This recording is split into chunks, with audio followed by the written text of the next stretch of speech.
You've seen the headlines, right? They're everywhere, plastered across magazines and popping up in your social media feed. Lose 10 pounds in a week, or burn fat instantly with this one secret diet. The promises are incredibly tempting, especially when you feel like you need a quick fix or a fresh start. They play on our desire for immediate results, showing dramatic before and after photos that seem almost too good to be true. And honestly, that's because they are. But here's the truth, the hard science-backed truth. Crash diets don't work, not in the long run anyway. In fact, they often leave people feeling worse than before, physically exhausted, mentally drained, and ultimately, right back where they started, or even heavier. The cycle of extreme restriction, followed by inevitable rebound, is not only ineffective, but can actually be damaging to your health. It's a setup for failure, and it's time we stopped falling for it. Today, we're going to put on our lab coats and break down the science behind why these extreme dieting methods fail so spectacularly.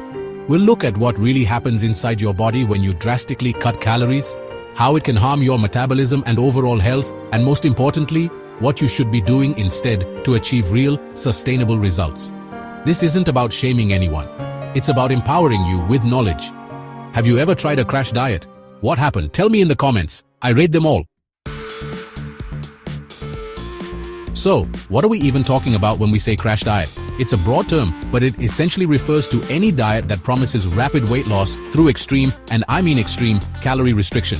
We're talking about plans that have you consuming far fewer calories than your body needs to function properly. For context, the average adult needs around 2,000 to 2,500 calories a day just for basic maintenance, things like breathing, circulating blood, and cell repair. Crash diets often slash this down to 1,000 calories, 800, or even less. They're designed for short-term, drastic results, not long-term health. You've probably heard of the most popular culprits. There are the juice cleanses, where you're only allowed to drink blended fruits and vegetables, often lacking crucial fiber, protein, and fats. Then you have the single food diets, like the infamous cabbage soup diet or the grapefruit diet, where you eat the same one or two things over and over. And let's not forget the extreme no-carb or no-fat diets, which demonize entire macronutrient groups that are absolutely essential for your body's survival. These diets are fundamentally unsustainable and nutritionally incomplete. The problem is that our bodies are incredibly smart survival machines. When you suddenly deprive them of the energy they need, they don't just magically start burning fat exclusively. Instead, they go into panic mode. This can lead to a host of health risks, from mild issues like fatigue, dizziness, and hair loss, to more severe complications like gallstones, heart palpitations, and significant muscle deterioration.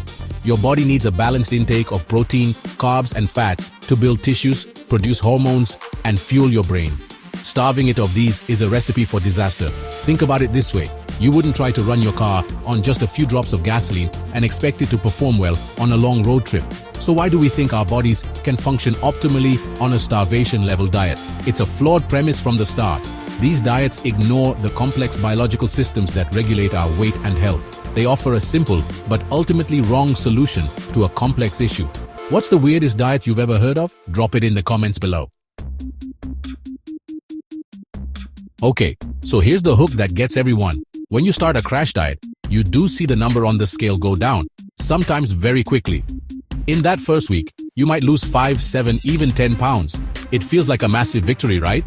It feels like the diet is working exactly as promised. But here's the medical reality. What you're losing for the most part isn't fat. It's primarily water weight. Let me explain. Your body stores carbohydrates in your muscles and liver in a form called glycogen. Each gram of glycogen is stored with about 3 to 4 grams of water.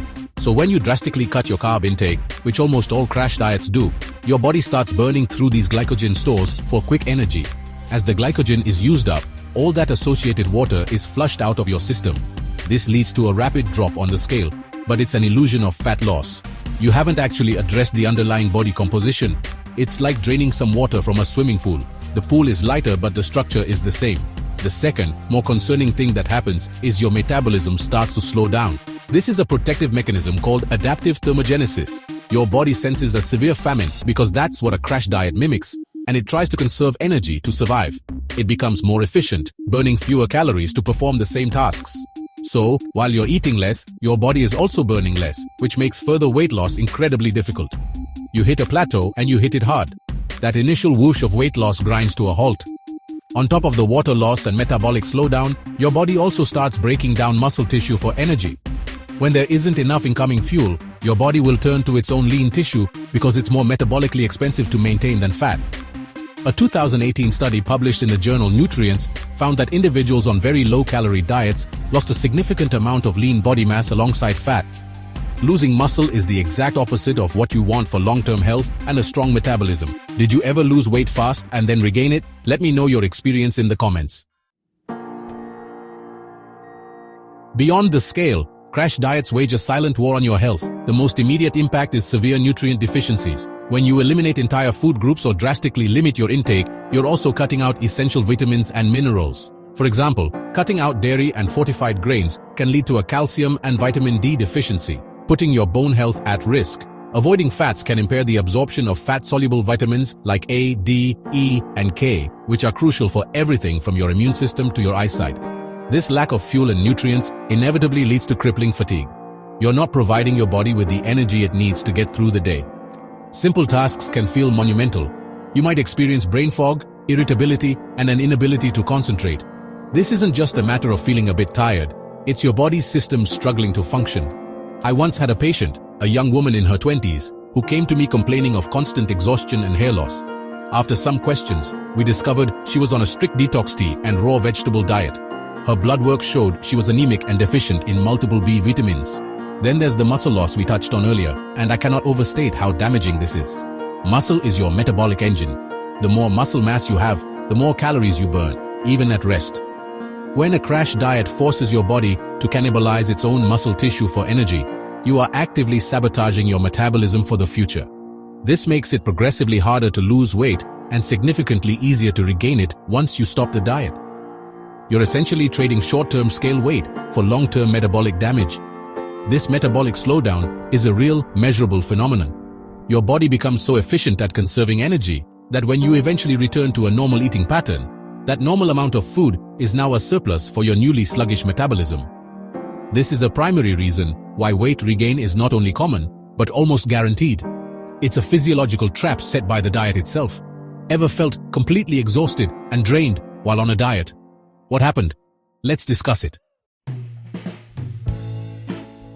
This brings us to one of the most frustrating and honestly demoralizing aspects of crash dieting, the yo-yo effect or weight cycling. It's a vicious loop that so many people, maybe even you, get trapped in. It starts with the diet itself. Intense restriction leads to that initial rapid drop in weight, mostly from water and muscle. You feel successful for a moment, but your body is already starting to fight back. As we've discussed, your metabolism slows down to conserve energy because, well, it thinks it's starving. But that's not the only thing happening. Your hunger hormones go into overdrive. Ghrelin, often called the hunger hormone, increases, making you feel ravenously hungry all the time. Simultaneously, leptin, the satiety hormone that tells your brain you're full, decreases. So now you're in a state where your body is burning fewer calories, but your brain is screaming at you to eat more. This is a biological defense mechanism, not a lack of willpower. It's an almost impossible battle to win. Eventually, the restriction becomes unbearable. You give in, and because you're so hungry and your metabolism is so slow, you not only return to your old eating habits but often overcompensate. This leads to rapid weight regain. And here's the cruel twist. Because you lost muscle mass during the diet, your body composition is now worse. You regain the weight primarily as fat, so you might end up at the same weight you started, but with a higher body fat percentage and a slower metabolism. This cycle can repeat for years, with each attempt making it harder to lose weight and easier to gain it back. A comprehensive review of dieting studies found that up to 80% of lost weight is regained within 5 years, with a significant portion of people gaining back even more than they lost. This isn't a personal failure, it's a physiological certainty baked into the process of crash dieting. Have you ever lost weight quickly, only to gain it all back, maybe even with a little extra? Tell me what happened in the comments. We've talked a lot about the physiological damage, but honestly, the psychological toll of crash dieting is just as severe, if not more so. Constantly restricting food and fighting those intense biological urges creates an unhealthy obsession with eating. Food stops being a source of nourishment or enjoyment. It basically becomes the enemy. You end up spending your days counting every single calorie, labeling foods as good or bad, and feeling this immense anxiety around mealtimes or any social situations that involve food. Your mental energy just gets completely consumed by the diet. And this obsession often leads to feelings of intense guilt and shame. when you inevitably break the diet's rigid rules because, let's be honest, they're designed to be broken. You don't see it as a flaw in the diet. You see it as a personal failure. This can trigger a destructive binge-restrict cycle. You feel guilty for eating a bad food, so you think, well, I've already ruined it, and end up binging. Then comes even more guilt, which leads to a promise to be even more restrictive tomorrow, and the cycle just keeps going. This constant loop of restriction, failure, and guilt can really erode your self-esteem and confidence. You start to believe you lack willpower or discipline, when in reality, you're fighting a losing battle against your own biology. I had a client who described it as feeling completely out of control. She would be perfect all week, eating nothing but salads, and then spend the entire weekend binging because she felt so deprived and exhausted. She felt like a failure, when in fact it was the diet that was failing her. This is the insidious nature of diet culture. It convinces you that your body is the problem and that extreme measures are the solution. And when those measures fail, it blames you, not the method. This can lead to disordered eating patterns, body dysmorphia, and a deeply damaged relationship with food and your own body that can take years to heal. It's an exhausting mental and emotional roller coaster. Does dieting ever feel mentally exhausting? How do you handle that pressure? Let's talk about it. So, how do we get off this miserable merry-go-round? The answer isn't another diet. It's honestly a complete shift in mindset towards sustainability and health. The first step is to establish a modest sustainable calorie deficit. We're talking about a small reduction, maybe 300 to 500 calories below your maintenance level, not the 1000 plus calorie slash of a crash diet. This small deficit allows for gradual fat loss without triggering your body's famine response. It's the difference between a marathon and a sprint. We're in this for the long haul. Next, and this is really critical, you have to prioritize protein. Aim for at least 1.2 to 1.6 grams of protein per kilogram of body weight. Protein is highly satiating, which means it keeps you feeling full and satisfied, helping you combat those hormonal hunger signals. More importantly, getting enough protein helps preserve and even build lean muscle mass while you're in a calorie deficit. This is key to keeping your metabolism fired up. A 2016 study showed that a higher protein diet led to better muscle retention and fat loss compared to a lower protein diet. Then, you need to incorporate strength training. Lifting weights or doing bodyweight exercises 2 to 4 times a week sends a powerful signal to your body to hold on to its precious muscle. Cardio is great for heart health and burning calories, but strength training is really what builds and maintains your metabolic engine. And what about fixing a metabolism that's been damaged by years of yo-yo dieting? The answer is a process called reverse dieting. It involves slowly and systematically increasing your calorie intake over weeks or months to reteach your body that it's not starving, which can help nudge your metabolic rate back up. Finally, don't neglect the fundamentals. Sleep and stress management. Poor sleep and high stress levels increase cortisol, which is a stress hormone that can promote fat storage, especially around the belly, and increase cravings for high-calorie foods. Aim for 7 to 9 hours of quality sleep per night and find healthy ways to manage stress, like meditation, walking, or journaling. It's about creating a healthy lifestyle, not just a temporary fix. What's the hardest part about losing weight for you? And have you ever felt like your metabolism slowed down? What helped you reset it? Let's talk about it in the comments. So, what's the big takeaway from all this? If you remember just one thing, let it be this. Quick fixes are a lie. The path to a healthier body and sustainable weight isn't paved with punishing restrictions, juice cleanses, or miracle pills. It's built on a foundation of consistency, patience, and science-backed principles. It's about creating a small, manageable calorie deficit that you can actually stick with long-term without feeling miserable or deprived. It's a journey, not a race to a finish line that keeps moving. It's about nourishing your body with the right fuel. That means getting enough protein to protect your muscle and keep you full, eating a balanced mix of healthy fats and complex carbohydrates for energy and hormone function, and filling your plate with nutrient-dense foods. It's about building strength, both physically through exercise and mentally, by rejecting the toxic messages of diet culture that tell you you're not good enough. You have to be your own biggest advocate in your health journey. True, lasting change comes from building healthy habits, not from temporary extreme diets. It's about learning to listen to your body's hunger and fullness cues instead of fighting against them. It's about finding joy in movement and appreciating what your body can do, rather than constantly punishing it for what it looks like. Ditching the quick fix mentality is honestly the most powerful step you can take towards achieving your goals and, more importantly, finding peace with food and your body. So let's make a pact to stop falling for the empty promises. Let's focus on what actually works: sustainable nutrition, consistent movement, and self-compassion.